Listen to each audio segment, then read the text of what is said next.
Fox 61 News at 6 starts now. Tonight at 6, honoring fallen heroes. Thousands of people expected to make their way over to Rentschler Field tomorrow for the joint funerals of Lieutenant Dustin DeMonte and Sergeant Alex Hamzy. The preparations underway tonight. Plus, backing the Blue with food. We're able to give them a meal so they don't have to think about that on what's going to be one of the hardest days of a lot of people's lives tomorrow. The team effort underway to comfort all the officers attending the funeral. The Connecticut Police Memorial, unfortunately, now features 150 names. Hi there, I'm Tony Terzi. Coming up, an exclusive look at how Lieutenant Dustin DeMonte and Sergeant Alex Hamzy were honored today. And a local hospital preparing for a spike in RSV cases. Tonight, the symptoms parents need to look out for and why the National Guard is on standby. The Fox 61 News at 6 starts now. Good evening. Thanks for joining us here on the News at 6. I'm Ben Goldman. And I'm Jen Bernstein. Tomorrow, thousands of people are expected to make their way over to Rentschler Field for the joint funerals of Lieutenant Dustin DeMonte and Sergeant Alex Hamzy, both men killed in the line of duty 1 week ago. Bristol and North Haven public schools will be closed because of the funeral tomorrow. As many get ready to say goodbye to Lieutenant Dustin DeMonte and Sergeant Hamzy, there's one place that the public can go wherever and whenever they'd like to honor these fallen heroes. And tonight, Fox 61's Tony Terzi has an exclusive look at their names being etched into our state's history. Here at the Bristol Police Department, for much of the past week, we've shown you this beautiful memorial, but this soon will no longer be here. But there is a tranquil, beautiful spot up on a hill in Meriden where you can continue to honor these fallen officers for years to come. When I can do something like this, it's pretty cool. Using these stencils, that stone craftsman sandblasted for at least 20 minutes Thursday morning at the Connecticut Law Enforcement Memorial as members of the Bristol Police Department watched intently as their friends and colleagues were memorialized. Whenever there's an officer or a trooper or anything to do with law enforcement, if they die on duty, I put their names on. Etched in the memorial's pillars, something coordinated by the Police Association of Connecticut. In this situation, I felt it necessary to have the names put on the wall as soon as possible. I want the Bristol Police Department, if they're here at the Academy training, I want them to have a place to go to that's not maybe a cemetery. The names of Bristol Police Lieutenant Dustin DeMonte and Sergeant Alex Hamzy were the 149th and 150th names to be added to the 37-year-old memorial. It's held up great, and unfortunately we have to add 2 more names today, and we hope that this is the last 2. I don't charge for this, I can't. And this gratis work was a tip of the cap from the stone worker who spends most every day, he says, working in cemeteries. I do this for a living, but this is special to me. The Connecticut Law Enforcement Memorial is open to the public every day at the Connecticut Police Academy in Meriden, and especially families of the fallen are encouraged to visit. For them to be able to come up here, see their loved one's name, I just hope it gives them a sense of peace and closure. And because the upkeep of the Connecticut Law Enforcement Memorial relies in part on public donations, we, of course, will have a link for you at fox61.com or on the free Fox 61 News app.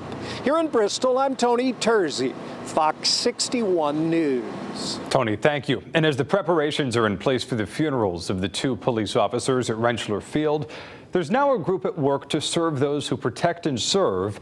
You could call it a mission in the kitchen. They're preparing thousands of free meals for the police officers attending the funerals tomorrow. Fox 61's Jim Altman has more from East Hartford. In the grips of an unspeakable tragedy. Oh, my heart dropped. I couldn't believe it was happening. A chance to provide a soft touch.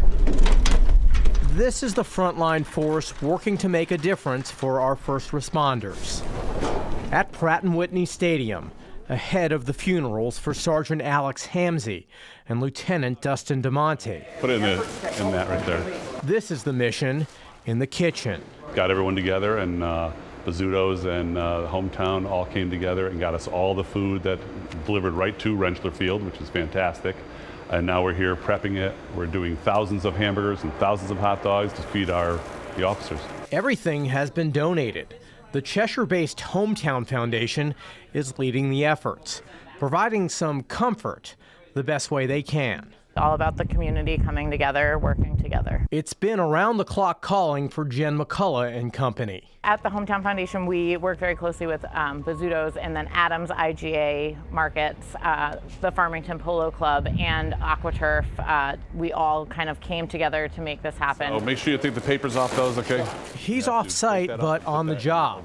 A level below Rentschler Field, Farmington Polo Club head chef Dana Harrington is going above and beyond for our police officers. It's a terrible time for the state of Connecticut, but we are happy to, and like I said, honored to do what we need to do to help people out that are here. Every person is banding together so we can make this thing happen. It is a tall order, with just a small window to make it happen, but that window offers a bit of light. You know, we're able to give them a meal so they don't have to think about that on what's going to be one of the hardest days of a lot of people's lives tomorrow. It is the least we can do for all that they do for us every day. And they talk about the thousands and thousands of meals now being prepped for Friday's funerals. They estimate that they will actually serve around 20,000 police officers and first responders coming here to East Hartford from around the country. In East Hartford at Rentschler Field, Jim Altman, Fox 61 News. Jimmy, thank you. Fox 61 will have live coverage of the service at Rentschler Field in East Hartford. You can watch that coverage starting at 11 a.m. right here on Fox 61, and you can also stream the funeral service live on fox61.com, the Fox 61 app, and on Fox 61 Plus. Well, new at 6, Hartford Public Schools will be putting metal detectors into their high schools. The district sent out a letter to families saying that they bought 6 metal detectors following recent school-related incidents. The detectors will be rotating and will be deployed as needed in response to threats and at random to enhance safety screenings. All right, another nice day across the state. It's certainly cooled off. You can definitely feel fall heading into winter kind of in the air. Chief Meteorologist Rachel Frank joining us. Hi. It's got that smell, right? When you wake up in the morning, crisp, leaves. Feels a little bit like snow, but we're not there yet. Yeah, definitely got that breeze out there. What's better than one sunset? 2 sunsets. We've got Hartford and New Haven here with temperatures in the mid to upper 50s. Just so beautiful. Right now, 53 degrees in Willimantic, 58 the current temperature for the New Haven area, and 52 in Waterbury.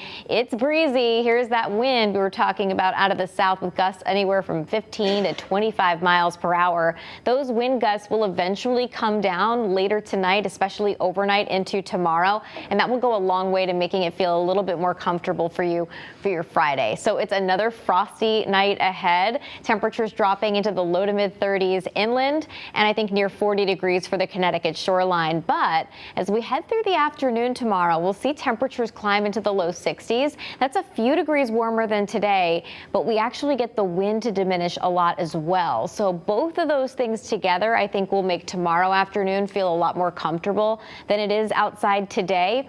And it gets even warmer than this heading into Saturday. Upper 60s are likely, but Sunday we'll see a lot more clouds, and we're talking about the chance for rain to finish the day. Your full forecast coming up. Okay, Rachel, thank you. State police say a Torrington woman died yesterday afternoon after a car hit her in Thomaston. This all happened on Route 8 near exit 39 around 3:30. Troopers say 26-year-old Karina Marie Lopez was changing a tire in the left lane when she was hit. The driver of the other car was not hurt and did stay on the scene. Anyone with information should call police. Well, new details tonight about the teenager killed in a crash in Waterbury earlier this week. Police have identified that victim as 19-year-old Josue Alicia Tirado. He was involved in a 2-car crash earlier Monday morning on Watertown Avenue. We have learned that Tirado was a member of the Connecticut National Guard. He was planning for a wedding that was supposed to happen tomorrow. The Connecticut National Guard did release a statement extending the condolences to his family and his fiancée. To the Health Watch here, a relatively common virus now ripping through the state of Connecticut. Respiratory syncytial virus, also known as RSV, is spiking significantly. Yeah, most cases are mild, but some can be severe, definitely in infants. Children's Hospital already starting to feel the strain, so much that they don't have enough beds to support the sudden influx of patients. Fox 61's Sarah Sanchez is here in studio to break down why hospitals are being caught so off guard. Sarah. Well, Ben and Jen, it's a troubling scene at Children's Medical Center. Officials say they're facing a massive spike in patients hospitalized with this respiratory illness, or all respiratory illnesses. A spokesperson says the hospital's over capacity with kids in temporary units waiting for beds in the emergency department. They say the spike is most likely the result of many factors, but the time of year is what makes this unusual.